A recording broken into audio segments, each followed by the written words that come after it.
went across the walls. Even the early bird was up. Kim was determined to kick it off with breakfast that was both fun and festive. As she expertly flipped pancakes in the air, each one landing perfectly in the shape of a green ghost. The waffle iron pressing out monster faces that seemed to come alive. With every passing second, she completed with chocolate chip eyes and a drizzle of raspberry blood. They all emerged, rubbing their sleep from their eyes. They start the day, decided to transform the penthouse into a Halloween spectacular. To make the penthouse the spookiest spot in town. Cam writing out a list with tiny pumpkin doodles as the last crumb of monster waffles vanished. As Kim wrapped up her briefing, "Okay, penthouse transformation sounds awesome," says Hannah. But I'm craving some real scares. I heard Cruella's Creepy Cottage is supposed to be the most haunted place in town.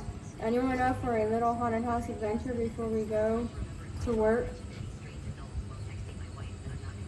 As they step inside, the temperature drops and cobwebs brush their faces. The air smells like dust and old perfume. The first room is a grand ballroom. But first, the atmosphere adds chilling sound effects and creaking floors, dead body whispers and screams, making the lighting dim and flickering, casting eerie shadows that danced on the walls. The next room ramped up the scares. Instead of just ghostly dancers, have zombie-like figures reaching out from the shadows, make the reflection of the Hall of Mirrors truly horrifying. With rotting flesh and eyes that pop out in the library, they have books that attack characters, flying at their heads and biting at their ankles. The clue should be hidden inside the book. Why would you go inside the book? They're biting your ankle. No. Should be hidden inside a book, bound in human skin. The creepy creature should be truly horrifying, like a mangling, multi-limbed monster with razor-sharp claws and red glowing eyes. Finally, the democratic spirit that feeds on fear. The final challenge should be life or death struggle against the clown. With the characters barely escaping with their lives, they decide to grab some comfort food and calm their nerves, so they head to Haunted Scoop's parlor. As they are eating, they start to compare their experiences in the haunted house, each one trying to outdo the other with the tales of terror. Then they realize that the scares of the experience in the haunted house had given them inspiration for their Halloween spectacular. They start brainstorming ideas, incorporating the terrifying elements they encounter into their plans. Finally, they return to the penthouse with a renewed sense of purpose and determination. They work tirelessly, fueled by adrenaline and inspiration to transform the penthouse into the ultimate Halloween destination. After the penthouse transformation is complete, they add one final touch, a giant inflatable Oogie Boogie on the balcony, glowing at night. With everything set, they all collapse on the couch, exhausted but thrilled. Surrounded by the eerie hello of Halloween decorations, the group slowly drifts off to sleep, dreaming of the spooky spectacle they created. As Max, Lily, Parker, and Gordo are walking home on a dark, foggy night, when they spot a terrifying figure in the distance. This person has red glowing eyes, probably Nightmare Nightshade that didn't disappear, a chainsaw in hand. Oh shoot. This person had red glowing eyes, a chainsaw in hand, and moved with an unsettling, dog-like walk. Panicked, they sprinted towards the witch's brew, bursting through the door and yelling for everyone to get down. The staff and other patrons are confused but quickly comply. They all huddled on the floor, hearts pounding, as they heard the mimicking figure run past outside. Now that would be pretty scary. After a tense 10 minutes, the teens explain what they saw. A horrifying chainsaw-wielding monster with red glowing eyes that runs like a dog. Ew. After the teens describe the monster, a hush falls over the diner. The waitress, a quirky old woman named Agus, speaks out, saying she heard tales of such a creature lurking in the woods nearby, especially around Halloween. The diner patrons Now, through these spooks start sharing their own eerie experiences and local legends. Some suggest calling the police, but others fear that might attract the monster's attention. Max, Lily, Parker, and Gordo suggest barricading the doors and windows just in case the creature returns. As they work together to secure the diner, a sense of dread develops amongst the group. They realize they're all in this together.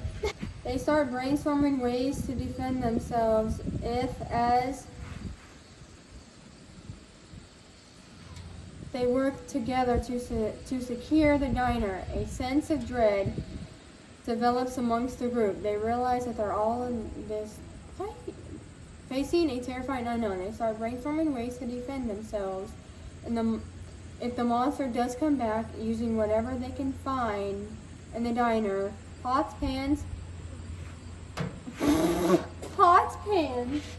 hot sauce, anything to ward off the creature.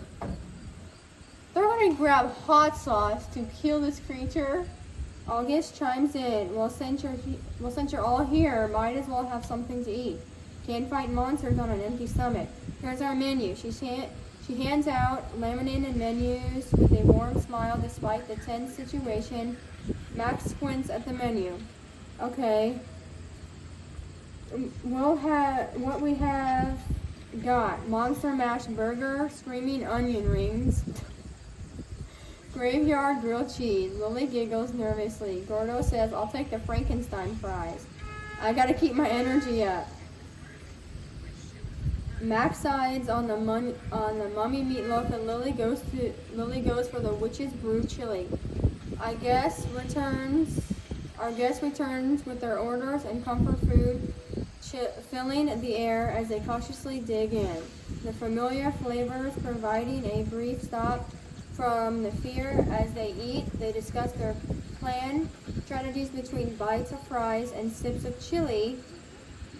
The food helps to ground them, reminding them of simple times and give them the strength they face whatever comes next. As they eat, Max noticed a flyer taped on the wall: the annual Halloween costume party at the town hall this Saturday.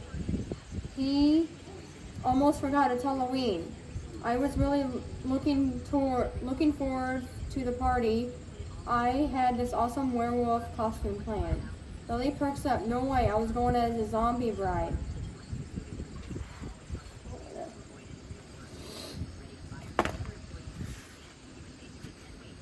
Normal and celebration. Parker adds, "Yeah, my mom always makes her famous pumpkin pie." Lily nods. And the costume contest I was hoping to win this year. I even practiced my zombie walk, and the thought of missing out on the small town traditions stings a little, a reminder of their life they're fighting to protect. Finishing their meal, a renewed determination fills them all right. Parker says, wiping his mouth, "Halloween party or not, we got a monster to deal with. Let's finish this so we can at least salvage the rest of the night." They gather their makeshift weapons and the warmth of the food, feeling their courage as they step back into the night. They carry a glimmer of hope that maybe, just maybe, they can save their town and still find a way to celebrate Halloween. Yay, last chapter. The last stretch. This is where you find out who the person was behind this person. As Halloween approached, the neighborhood buzzed with excitement, but beneath the surface, a sense of unease began to creep, and strange symbols started appearing on the doors and windows again, unsettling those who noticed them.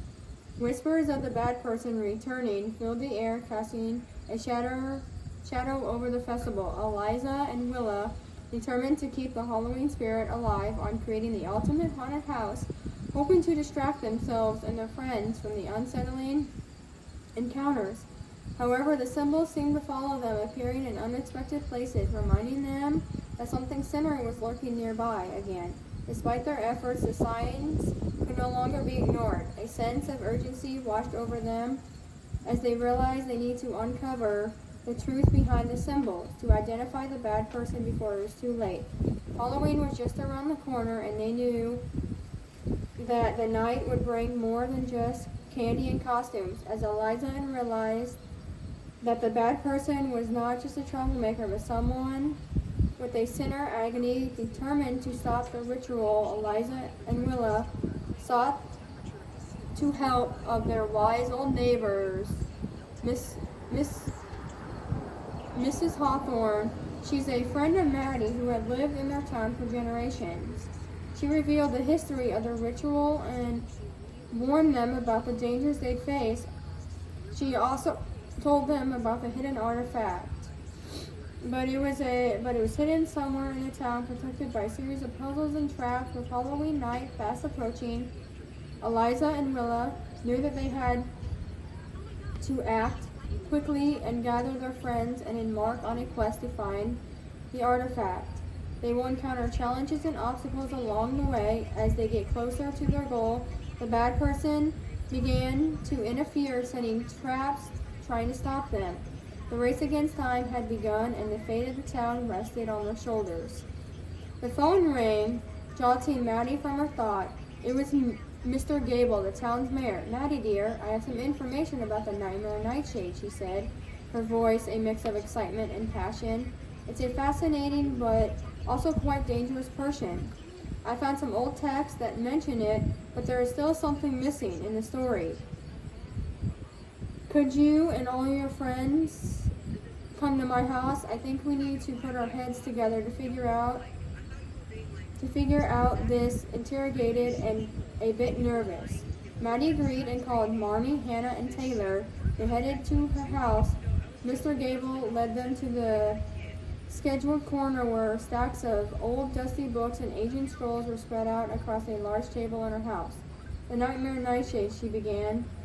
"She said to be a rare man with chainsaws as his hand, and says he only comes out at night.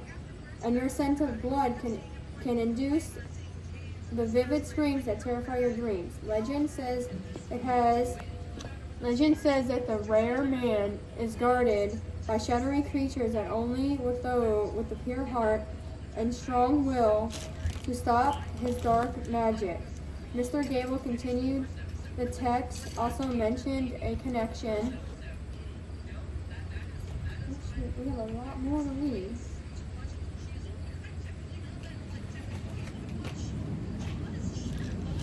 "With a pure heart and strong will to stop his dark magic." Mr. Gable continued. The text also mentioned a connection between a rare man and a powerful amulet that can control dreams, but the amulet has been lost for centuries.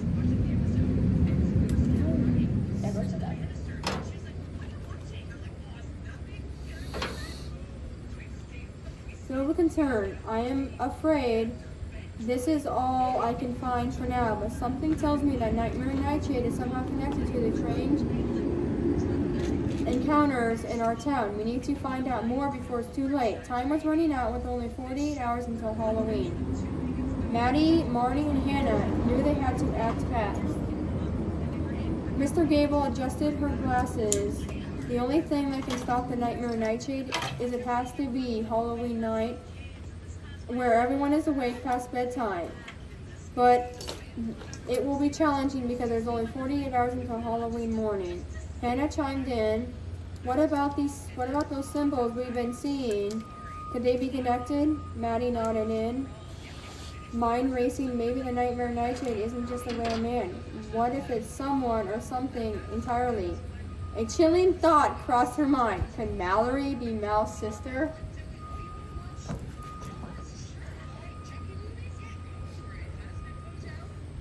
Is she the one behind all this? Is she the one calling herself the Nightmare Nightshade and manipulating the town's fears? The race against time had me wonder if the uncovered the truth before Halloween turned into a nightmare. Exhausted but determined, Maddie, Marnie, Willa, and Eliza, and Evie was nervous. The next morning, eyes bloodshot, but their minds clear, that they found a reference to the moonlight blue, a rare flower needed to be dead. Nightmare Nightshade's powers glow in the old blackwood forest, but the only night of the full moon, Eliza explains. Tomorrow's the night. They spent the day forging their home, enforcing windows, and preparing and preparing protective charms, determined to face whatever nightmare Nightshade threw at them. As dusk approached, a sense of dread settled over the town, but Eliza and Mitchie stood ready and armed with knowledge and a plan. The next day, Halloween had arrived, and the final battle was about to begin. With a mix of excitement and appreciation, Eliza and Mitchie set a large bowl of candy. Arranging it carefully on the porch, they got into their costumes. Eliza was a wise enchantress, and Willow as a brave knight, a symbol gesture of the readiness for the night ahead. "It's 5 o'clock," Willow announced, peering out into the window. "The kids will be here any second." For the next few hours, the town buzzed with costume revealers, from tiny superheroes to groups of teenagers and adults joining in the fun. As the clock approached 7:30, a sense of urgency filled the air, knowing the most of the town would be heading home by 8. Eliza and Willow began their final preparations as they were ready to confront the darkness and protect their town from the terrors and awaited. The Nightmare Nightshade emerged, its shattering utensils reaching out to ensure the remaining trick-or-treaters are now home, and Evie stood ready, their costumes now more than just festive attire. They were symbols with spells clashing against darkness and courage prevailing over fear. Finally, with a combined force, they struck the final blow, banishing the Nightmare Nightshade back to the realm from which it came from. Exhausted but happy, they killed Nightshade. Shane said, "Halloween's finally over." Jackson nodded, and Weaver smiled on his face. It was an exhausting adventure. October. Some days were fun and some days were a little scarier than others. They knew this Halloween would be one they would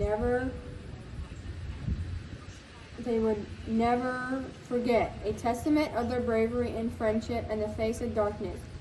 Rico was finally happy that Halloween was over because he still had nightmares from that fateful night. That was their Halloween.